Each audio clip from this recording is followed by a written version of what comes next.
Now in the backyard, we've got some issues. I first started seeing these and I thought, oh man, I've got a dog's made it back here and has urinated in the yard. Well, it looks like that, but that's not it. Actually, what it is something I've never experienced before. Something that a lot of people who get snow. Now what's actually back here and all these problems, as you can see, is something that I've never dealt with, and that's snow mold. Now you'll hear and see a lot of videos that are out there right now that talk about snow mold. I have to be honest, I've never experienced it before in my life because I've always been fairly lucky. Plus I put down a fungicide to make sure that that doesn't happen, but overall I've been pretty lucky.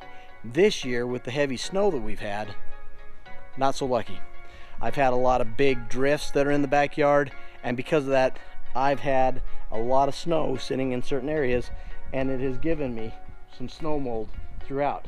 The reason why it's a little bit heavier back here is during the winter time I get large drifts in this area, and I don't get nearly the amount of sun with this, we'll call it a fence, and that fence there, it shades, and so the snow doesn't melt quite as rapidly. And with these large drifts, they were at least up to about here before they melted.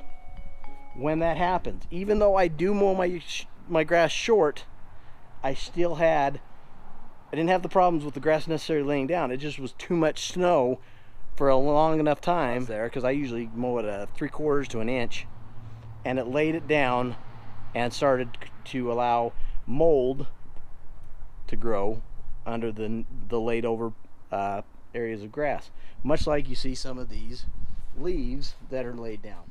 It happened out here with my grass, and I've got the mold. Now right here you can see the small blades of grass, they're poking through, they're starting to fight. But as we peel this back, you can see some of this dead and decaying, and there's a little bit of snow mold. It's still wet, so you don't see the white puffiness that I've seen on other videos. All we need to do is get this cleared out, and we can do that by either using a rake to rake out some of this dead material. We could use a dethatcher to help lift it up and clear it out.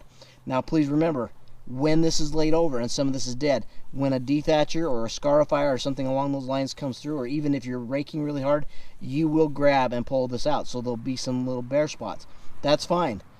Lift it up, mow it, then dethatch, and what will happen is as this starts to get some air to it, it'll clear up and the roots of the grass will start to grow in. You could use a fungicide application.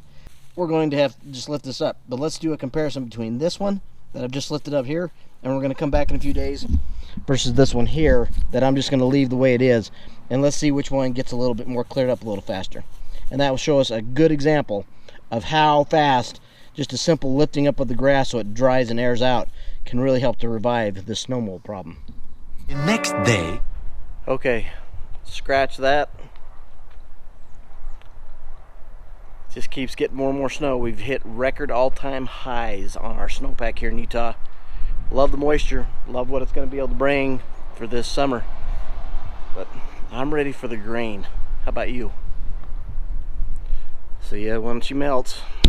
3 days later. What's up everybody? So in today's video I'm going to do what I do every single spring, and that's what I call the wake up cut. Now the wake up cut is super simple, and it's basically just exactly as it says. It's a way to wake up the yard, get all the debris, all the garbage up and off so that the yard can begin to breathe. But by doing so and cutting the top of the leaf blade on the grass off, you begin to then initiate outward growth. It wakes up the grass, gets things going, and with a nice beautiful day like this, it being 78 degrees right now, let's get to it and take advantage of this.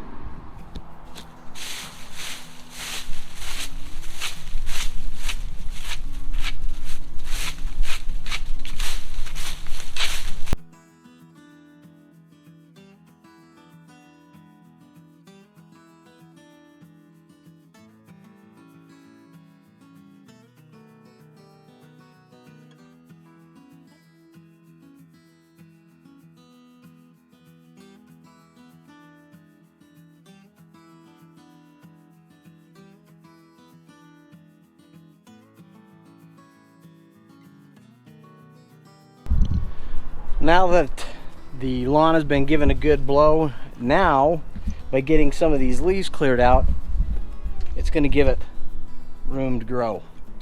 I've gotten all this stuff up. Some of it will have to come up when the mower sucks it up, but you can see some of these leaves got caught up in this corner, started to kill off the grass, and you can see how weak it is.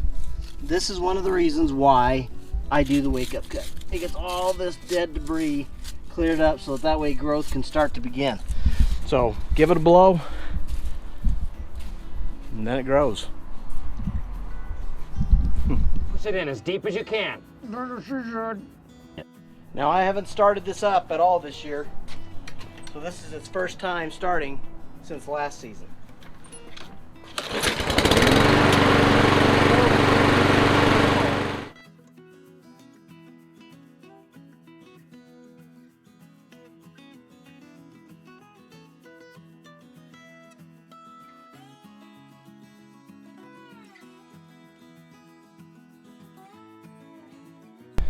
Now that I've got the yard on its first cut, now I've got the leaves up, I can see some of the spots that I talked about earlier where I had a little snow mold. To be able to finish that up, I'm going to go ahead and take the rake and rake up these spots so I can get all that lifted up. I'm going to edge, and then I'm going to do a final cut. And when I do the final cut, I'm going to drop the blades one notch on the mower, and that should pick up everything. Plus it'll get it really didn't cut too much grass, but this time it's gonna take off the amount of grass that I want it to take off. So get going on that.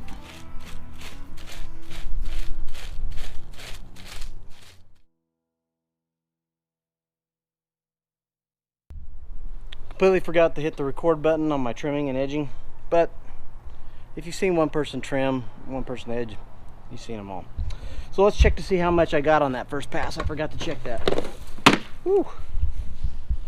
Yeah, full bag, mainly of leaves, but that's not too bad. We're gonna dump that out, put it in the garden, till it in, and get something out of these nutrients. And then we're gonna drop that blade.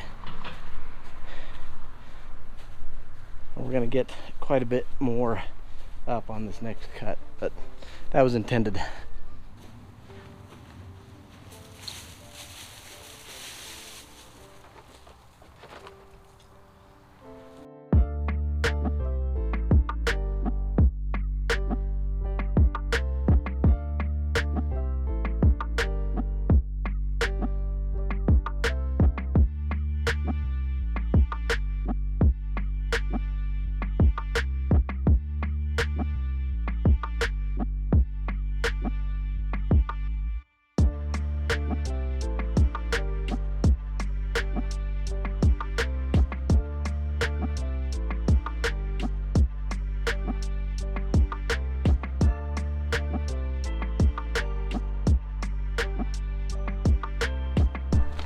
Now, I know that I didn't put any of this down back in the fall, and the reason why I know is because I never end a season with a bag of disease X left. Usually I put it out in the fall. What? What an idiot! Oh, what a loser! That's one of the reasons why I've got snow mold. But I'm going to put down the curative rate. I'm going to put a little bit more down in some of the spots that may be a little bit more affected, and hopefully with the rain we've got coming in the next couple days, I'll get it watered in.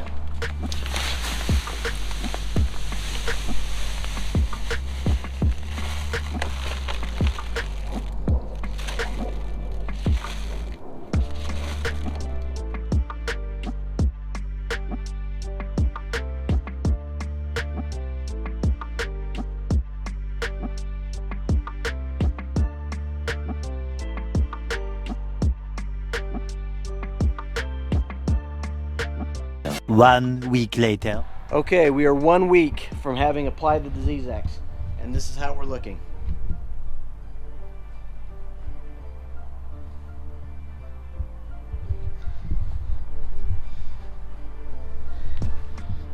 This is the two areas that were side by side.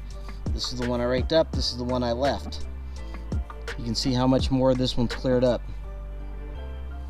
It's amazing. This will fill in real easy, but that shouldn't take long. The grass is resilient.